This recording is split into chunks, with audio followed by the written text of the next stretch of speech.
Leonard, my eldest son Ralph's wife, paid a rare solo visit to our home, where she normally arrived with Ralph by her side. As I welcomed her in, she wasted no time in delivering her message bluntly. "Don't bother coming to the wedding, Jody. Ralph and I move in different circles," she declared. Leonard's words caught me off guard, though her tendency for rudeness was nothing new. "What do you mean?" I asked, trying to make sense of her statement. Leonard let out an exasperated sigh, her demeanor condescending.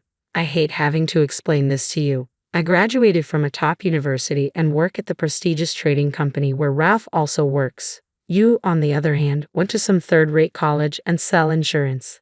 It's embarrassing to have someone like you in the family," she sneered. Irritated, I responded, "There's no shame in selling insurance, you know." Leonard smirked dismissively. "Oh, is Jody upset now? How scary," she taunted. "In any case, the decision is made. Ralph will see things my way," she added, her smile turning malicious. Exhausted, I simply nodded. "I'm Jody, 65 years old, working in insurance sales for the same company since I graduated," I began. Dealing with failed contracts and customer complaints can be tough, but landing a big new contract and receiving congratulations from the sales department makes it rewarding.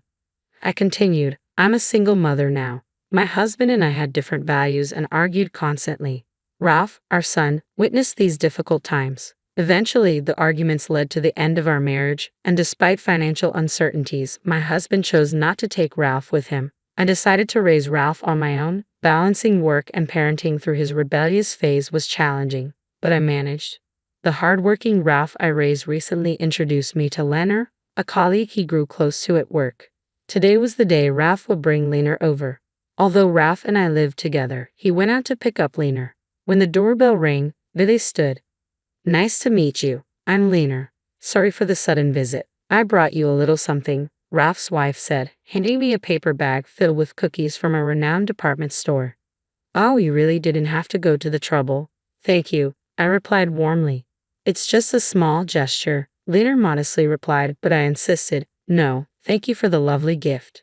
Please come in." With a smile, I invited Ralph and Leonard into our home, and we settled into casual conversation. Leonard shared stories of her upbringing, how she and Ralph grew close, and spoke fondly of Ralph's work life.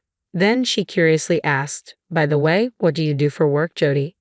"I'm in insurance sales," I replied cheerfully. At that moment, I noticed a fleeting twist in Leonard's smile.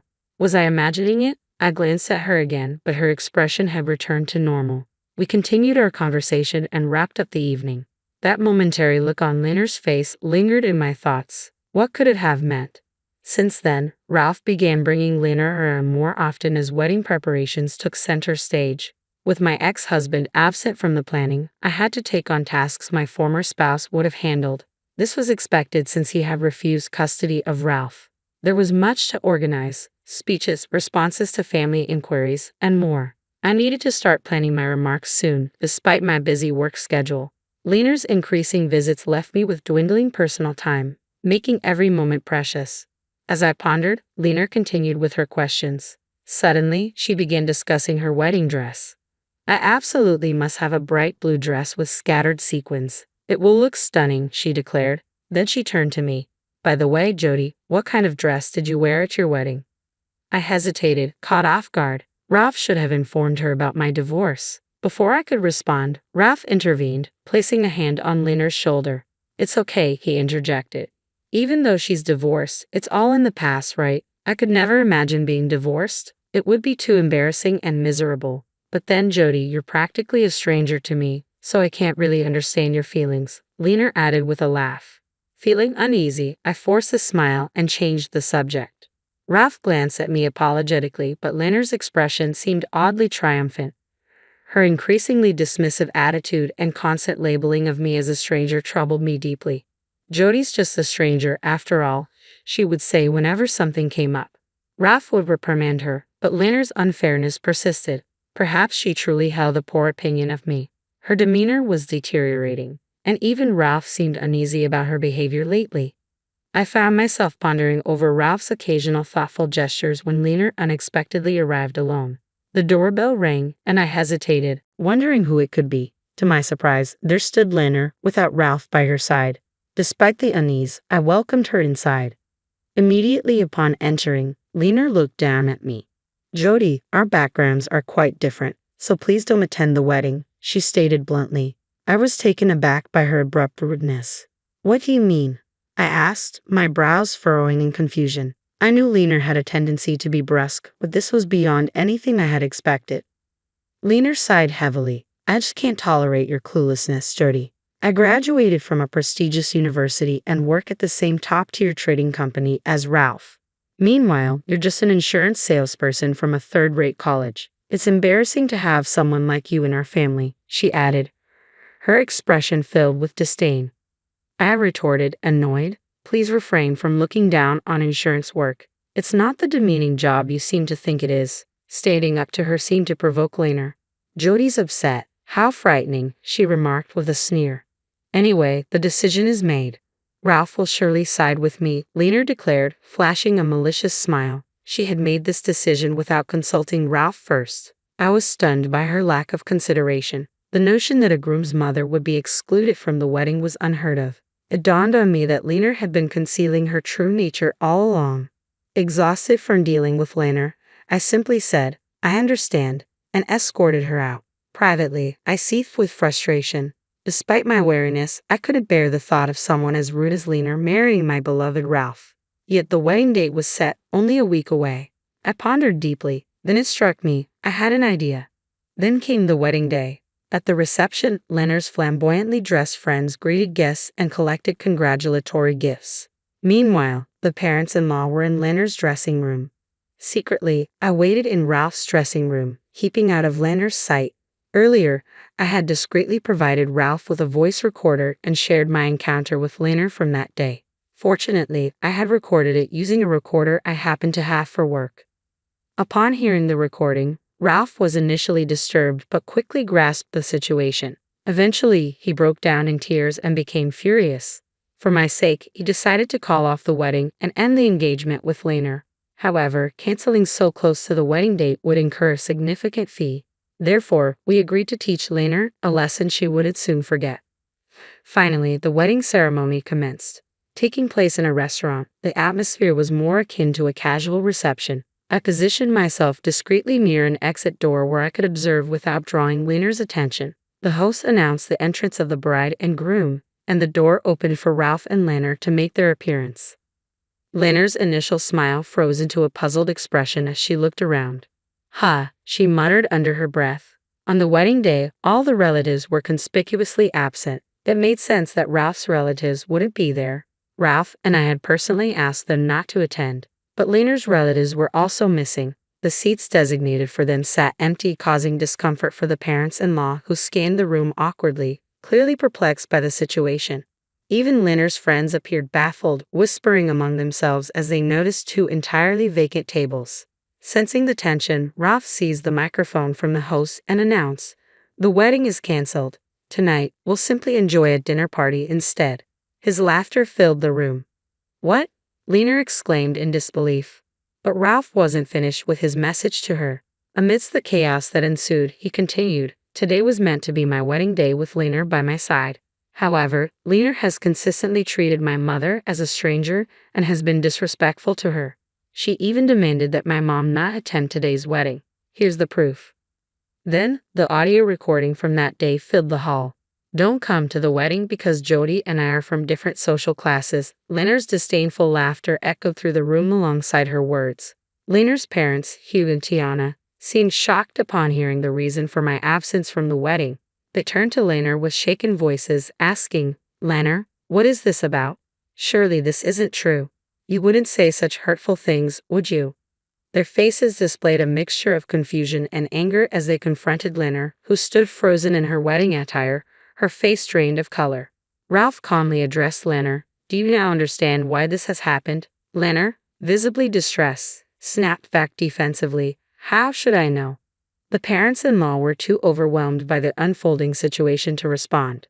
Seeing the silence, Ralph spoke up again, his voice carrying more urgency. "Then let the evidence speak for itself."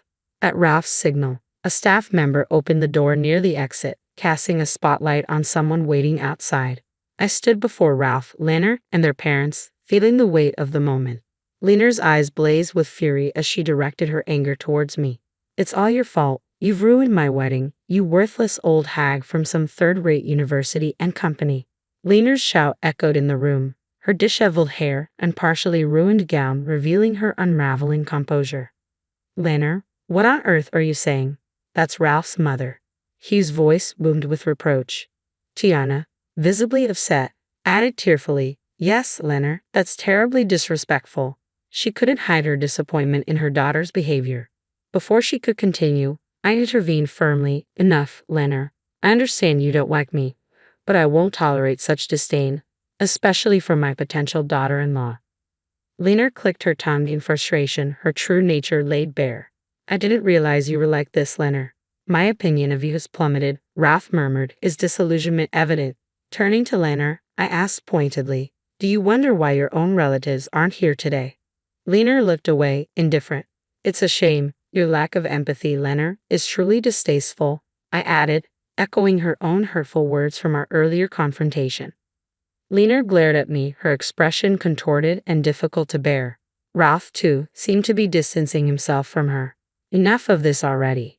You're being incredibly rude, Lena snapped, seemingly forgetting her own previous remarks. No, the one being rude is you, Ralph countered firmly, unable to hold back his frustration. Ha! I sighed in exasperation before explaining. Actually, all of Lena's relatives are my clients. I spoke to them and asked them not to attend. Did you know, Lena, you once looked down on me as an insurance salesperson from a third-rate company? The company I work for is a multinational corporation, far larger than yours. I earn significantly more than you, and my company is globally renowned. I've been with them since the beginning of their local operations, managing a substantial client base and extensive network. As it happened, Lena's relatives were among my clients and they agreed to support my decision. By the way, when they learned the truth, they were shocked and decided to distance themselves from Lena. But she'll find out about that later, I added with a hint of irony. Lena muttered in stunned disbelief. Well, that's Lena for you. Slow on uptake, Ralph remarked with a hearty laugh, showing little sympathy. However, his laughter abruptly stopped and he turned serious. I cannot marry someone who disrespects my mother, no matter how intelligent or prestigious your company is. My mother deserves better than to be belittled, I stated firmly, my words almost spat out with determination. Lena and her parents-in-law stood silently, faces flushed with embarrassment, heads bowed. With the engagement terminated and the wedding canceled, the event concluded soon after. Lena's parents, being sensible, apologized repeatedly to Ralph and me. They also agreed to cover all the wedding expenses with further compensation discussions scheduled for a later date. Lena's responsible parents would likely handle her recent actions. Subsequently, Lena resigned from her job. Although Ralph and Lena's workplace wasn't invited to the wedding, rumors of the incident circulated. Colleagues sympathized with Ralph but held Lena in low regard. In a workplace emphasizing teamwork, Lena became ostracized. Eventually, unable to endure the constant criticism, Lena resigned abruptly. She left a resignation letter on her desk and disappeared from the office. Before disappearing, Lena approached Ralph, pleading for reconciliation. I want us to get back together, she begged. And I want everyone at work to know I'm not a bad person. Ralph, however, firmly declined. With your attitude, going back to how things were is impossible. She also approached me multiple times asking me to convince Ralph to reconcile, but I chose not to engage with her requests. By now, Lena is likely estranged from her parents-in-law and her whereabouts and activities remain unknown to anyone. Neither Ralph nor I have any desire to seek out information about her. 3 years have passed and Ralph and I live contentedly. We use the compensation money from Lena's parents to renovate our home. Ralph has since married someone else, a nurse introduced by a friend. She is straightforward and fearless, always looking out for me, and I value her honest advice. Ralph's new wife even offered to live with me, concerned about me being alone. I asked if her parents approved, and she reassured me they were happily married and wouldn't mind. So, Ralph's new family and I decided to share our newly renovated home. We are anticipating the arrival of a new family member soon. Ralph's wife is due to have a baby in about 3 months. Work keeps me busy and fulfilled, and soon our family will grow livelier and more joyful. I eagerly anticipate the upcoming days with a baby and feel motivated by the excitement of our future together.